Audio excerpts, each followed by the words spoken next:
Hello everyone, welcome to the GATE Guru. आज हम बात करने वाले हैं कि ईएमएफ को प्रोड्यूस करने के लिए क्या क्या मेन चीज़ें चाहिए होती हैं। तो हमें पता है तीन चीज़ें मेन चाहिए होती हैं। पहली क्या है? पहली है आपकी मैग्नेटिक फील्ड।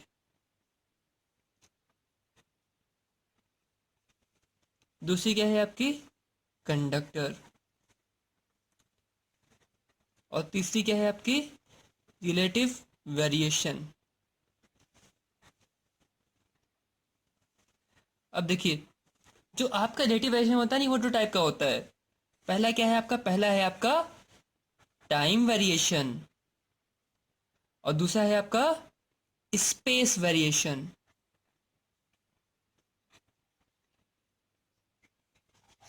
अब देखिए, टाइम वेरिएशन और स्पेस वेरिएशन डिफरेंस क्या है इसमें दोनों में? देखिए, इसमें भी ये इमेज प्रोड्यूस होता है, इसे कहते हैं क्या है? इसे कहते हैं हम स्टैटिकली इंड्यूस्ड ईएमएफ। और जो स्पेस में होगा उसे कहते हैं क्या है बेसिकली हम? Dynamically induce EMF. इसको समझते हैं, अच्छे समझेंगे, समझते हैं इसको आगे जाके। तो देखिए, पहला देता हूं मैं। पहला क्या है आपका? स्टैटिकली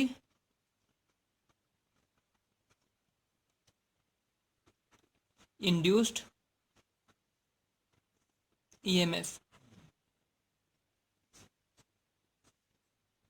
तो देखिए, इसमें क्या होगा बेसिकली?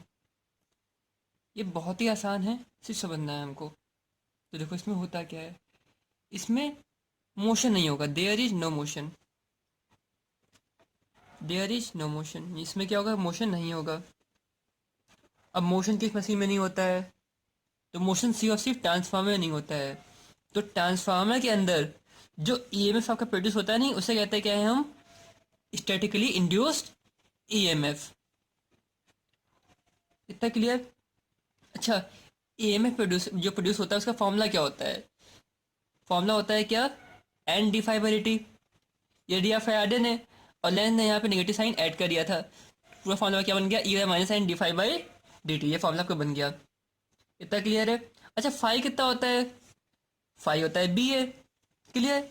तो वैल्यू पुट करते कितना बचा? Minus N divide D T of B A. इतना क्लियर है? अब देखो आगे, minus N area. A is area, तो एरिया तो कांस्टेंट होगा ना। एरिया तो वेरी कर नहीं होगा टाइम के साथ में, तो एरिया बाहर निकाल सकता हूं मैं। तो N A divide of B. ठीक? तो ई निकल के आया क्या? Minus N A divide of B. Clear? और बी क्या होगा? बी क्या है? मैग्नेटिक फ्लक्स डेंसिटी है, नहीं है? ये फंक्शन होती है टाइम की। ठीक है? तो जब कभी magnetic field density basically function और टाइम की, तो वहां पे क्या होगा? वहां पे आपका स्टैटिकली इंड्यूस्ड ईएमएफ होगा। आपको पता होना चाहिए, ट्रांसफार्मर के अंदर जो हम बेसिकली सप्लाई देते नहीं है, वो होती है एसी। ठीक है? और जिसकी वजह से मैग्नेटिक फील्ड डेंसिटी आएगी, वो क्या होगी? वो होगी आपकी क्या? वो बेसिकली होगी आपकी टाइम के साथ वेरी करेगी, जिसकी वजह से क्या होगा? उसके अंदर स्टैटिकली इंड्यूस ईएमएफ प्रोड्यूस होगा। इतना क्लियर है? आगे बात करते हैं हम डायनेमिकली इंड्यूस ईएमएफ की। तो देखिए, डायनेमिकली इंड्यूस्ड ईएमएफ बहुत ही आसान टॉपिक है ये। देखिए, इसमें क्या होगा? इसमें मोशन होगा। डायनेमिकली मतलब क्या है? मोशन होगा। डायनेमिक्स की बात करें तो क्या होगा? There is motion. ठीक है? और कौन सा motion? Relative motion. Relative motion होगा यहाँ पे। किसके बीच में? Between magnetic field and conductor. Between magnetic field and conductor. अब देखो, यहाँ पे फॉर्मूला क्या होता है? फॉर्मूला होता है क्या? Equal to minus N D five by D T. Same formula लिया मैंने यहाँ पे भी। ठीक है? अब देखो, यहाँ पे क्या होगा? फाइव और फंक्शन ऑफ टाइम। फाइव या फंक्शन ऑफ टाइम होगा यहाँ पे। ठीक है? जब फाइव फंक्शन ऑफ टाइम, तो वहाँ पे कौन सा इंड्यूस ईएमएफ होगा? वहाँ पे डायनेमिकली इंड्यूस ईएमएफ होगा। और बेसिकली ये जो इंड्यूस ईएमएफ आता है नहीं है, वो आता है बेसिकली स्पेस वेरिएशन की वजह से आता है। किस वजह से आता है ये? स्पेस वेरिएशन की वजह से आता है। और ये किस वजह से आता है? ये आता है बेसिकली टाइम वेरिएशन की वजह से।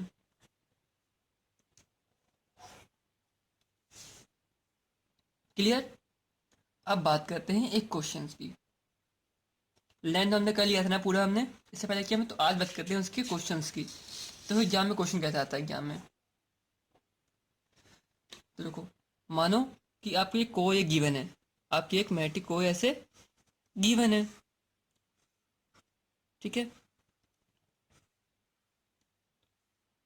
इस कोर के अंदर नंबर ऑफ टर्न्स भी गिवन है, ठीक है। इस कोर के अंदर बेसिकली क्या होगी? कॉइल होगी, और कॉइल में क्या होंगे? टर्न्स होंगे, तो वो वैल्यू गिवन है। ये क्या है? ये कॉइल है, और ये नंबर ऑफ टर्न्स कितने हैं? एन की वैल्यू कितनी है आपकी? एन की वैल्यू है आपकी 100। और एक फ्लक्स गिवन है फाइव। फाइव कितना गिवन है आपको? 0.05 साइन 377 टी वेबर, ये आपको गिवन है। और फाइव जो चेंज कैसे हो जाए? फाइव ऐसे दे रखा है, फाइव डायरेक्शन क्या है? ऐसे डायरेक्शन फाइव की है। हमसे पूछ क्या रहा है कि यहाँ पे वोल्टेज जो प्रोड्यूस होगा, वो वोल्टेज की वैल्यू क्या होगी और उसकी पोलैरिटी क्या होगी, हमें यह निकालना है। क्लियर हुआ? तो देखो सॉल्यूशन इसका, यहाँ पे क्वेश्चन में क्या है? एक डायग्राम गिवन है। तो मैंने आपको बताया था कि कभी भी क्वेश्चन के ना डायग्राम गिवन हो, तो वहाँ पे हम कुछ स्टेप्स फॉलो करते हैं पोलैरिटी फाइंड आउट करने के लिए। पहला स्टेप क्या था कि जो फाइव दे रखा हो ना, उसके अपोजिट डायरेक्शन का फाइव मानना। तो इसको हमने ऐसे हमने फाइव मान लिया। ये क्या है? फाइव इंड्यूस्ड है, तुमने माना है। क्लियर? अब देखो, इस फाइव के बेसिस पे करंट कैसे होगी इसके अंदर। तो राइट हैंड साइड लगाओ, फाइव नीचे की ओर है ना, और करंट क्या? करंट इस तरफ से एंटर करी होगी ना, तो करंट यहाँ पे ऐसे एंटर करी होगी इसके अंदर, है ना। क्लियर? और यहाँ पे लगाना है क्या आपको? रजिस्टर। और रजिस्टर में हमेशा करंट एंटर करती है किसमें? पॉजिटिव टर्मिनल करंट एंटर करती है। तो यहाँ पे करंट एंटर करने के क्या होगा? ये इसका पॉजिटिव टर्मिनल होगा, और नीचे वाला क्या होगा? निगेटिव होगा। तो वोल्टेज पोलैरिटी कुछ ऐसे निकल के आएगी। अब इसकी वैल्यू क्या होगी? तो वैल्यू क्या होती है? वी बराबर N D five by D T. यहाँ पे मैं निगेटिव साइन नहीं ले रहा हूँ। क्यों नहीं ले रहा हूँ? क्योंकि मैंने पहले ही फ्लैश को उल्टा कर रखा है ना। क्योंकि तभी एग्जैक्ट आपका आंसर आएगा, अदरवाइज आपका आंसर कुछ ना कुछ डिफर कर सकता है। एन की कितनी है? 100 divide of 0.05 sine 377 T. Clear? तो हमने देखो पहला हमने काम क्या किया? पहला काम किया हमने क्या कि फाइव का हमने उल्टी डायरेक्शन में फाइव इंड्यूस बना लिया, फिर डायरेक्शन करंट निकाल दी, फिर रजिस्टर गया उसके क्रॉस पोलैरिटी निकाल दी। अब हमें पता होना चाहिए फॉर्मूला क्या होता है। V N D five D T formula लगाना पड़ेगा यहाँ पे। तो वी की वैल्यू कितनी है? एन की कितनी? 100 है। फाइव कितना है? इतना फाइव, इतना रख दिया मैंने। अब सॉल्व करता हूँ इसको, मैं कितना बचा? फाइव। फाइव फाइव करना है यहाँ पे, डिवाइड ऑफ कितना? Sine 377 t. अब देखो 5 इंटू 377 कॉस 377 टी। क्लियर? तो देखो 1885 है ना, तो ये आएगा ना कॉस 377 टी वोल्ट। ये इसका आंसर आ गया। क्लियर? तो ऐसा क्वेश्चन कभी भी आए कि क्वेश्चन में डायग्राम गिवन हो, तो हमें इसको ऐसे ही सॉल्व करना है। क्लियर? तो अभी के लिए इतना ही। अगले वीडियो में हम बात करने वाले हैं मटेरियल्स की। अब देखिए, इलेक्ट्रिकल मशीन के अंदर बेसिकली तीन मटेरियल यूज होते हैं। पहला है आपका इंसुलेटिंग मटेरियल, दूसरा है आपका मैग्नेटिक मटेरियल, और तीसरा है आपका मोस्ट इंपॉर्टेंट, वो है आपका कंडक्टिंग मटेरियल। तो देखिए, इन तीन मटेरियल बात करेंगे अगले लेसन में, और मैं स्टार्ट करूँगा कंडक्टिंग मटेरियल से। तो आपको वीडियो कैसा लगा बताइएगा, मेरे को कमेंट करिएगा, और लाइक शेयर करिएगा आप लोग। Thank you for watching this video.